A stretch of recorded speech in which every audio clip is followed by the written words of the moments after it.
Welcome to Eagle Academics. We're going to talk today about flight control and instrument malfunctions.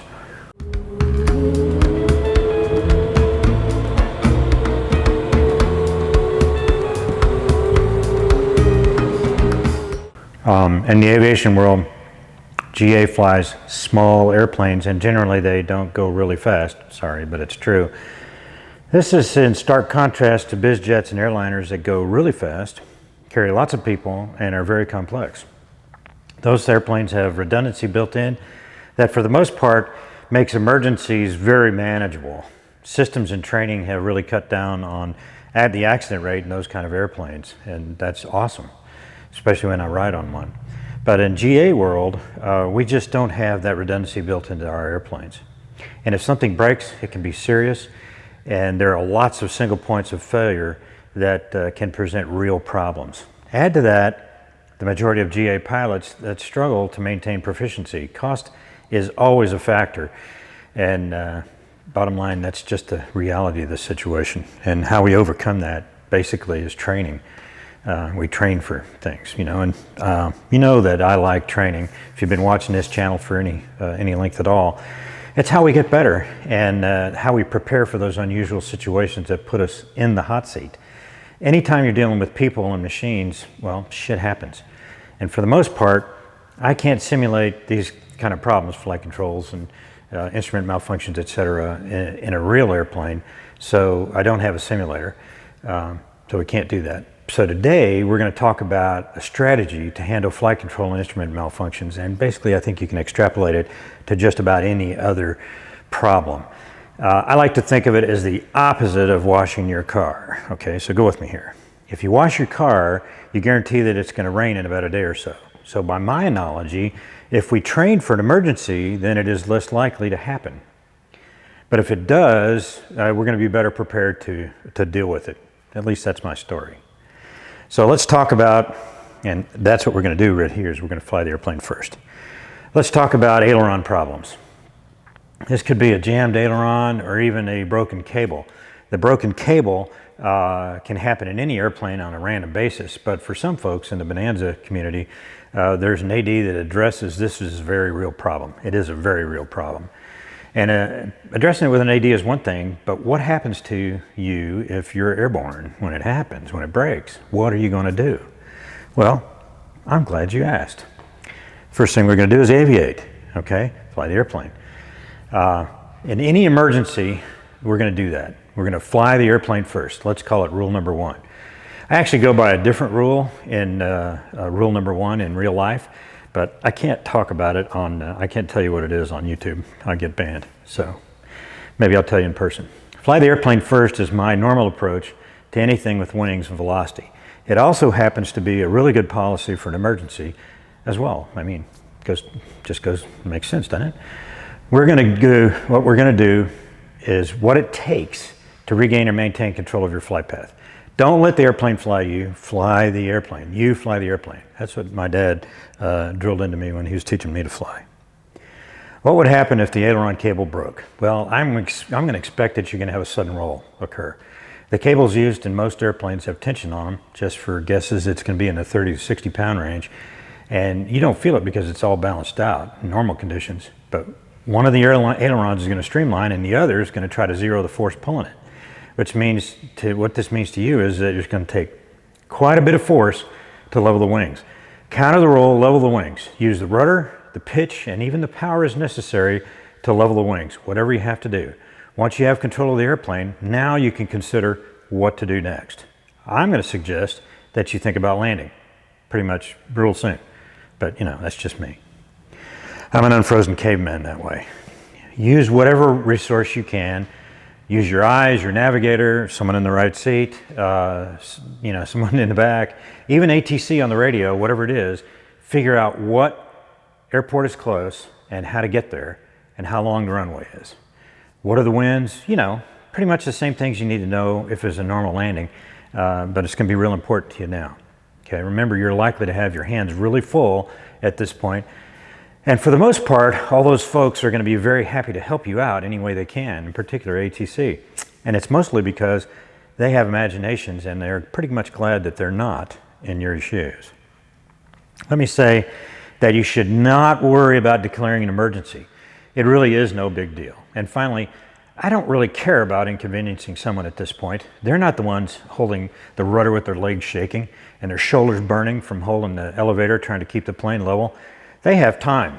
You don't. Declare the emergency, okay? So now that you've got the airplane under control and you're heading for an airport to put the airplane down on the ground, what do we do next? Besides the normal checks we do for landing, if we can fit those in, I'm thinking of doing a controllability check. Okay, I am very concerned with what issues I will have when I slow down. And then when I configure the airplane for landing, will the airplane be easier or harder to control at lower speeds? Will the gear or the flaps destabilize the airplane? Is there an airspeed floor that if I go below it, I'm going to lose control? Remember, I'm in favor of not losing control. So this is kind of an important consideration for me. If I configure the airplane for landing and it doesn't destabilize the airplane, then I'm going to leave the gear and the flaps out. I mean, who cares about burning a little more gas or even using a few minutes more of time? Okay, I'm configured, I'm happy, I'm in my happy place, and I'm good. I've got time to do this thing right the first shot. But I'm probably not going to get another chance to do it again. So remember, slow is smooth and smooth is fast. Once I've answered these big questions, then I'm just going to fly my approach and I'm going to land the plane. If I close the runway, well, then I close the runway. What I care most about is getting me, my passengers, and then the airplane on the ground safely with zero energy, okay? And to get to zero energy, okay? What happens after is between the airport manager and the fire chief, okay? I did my job. You know, it doesn't really matter what flight control goes bad. My approach is going to be the same, okay? Rudder issues, split flaps, all of that. It's going to cause roll, it's going to cause pitch issues, whatever. I'm going to use other control to subdue the dragon. I'm going to use my lift vector to orient as I need to. We're going to talk a little bit more of that in the future here, another video. So first, fly the airplane, get control of the flight path, and then work on landing the airplane, okay? So this brings me to instrument malfunctions. If something happens to an instrument, it's going to be likely an insidious failure and very hard to notice.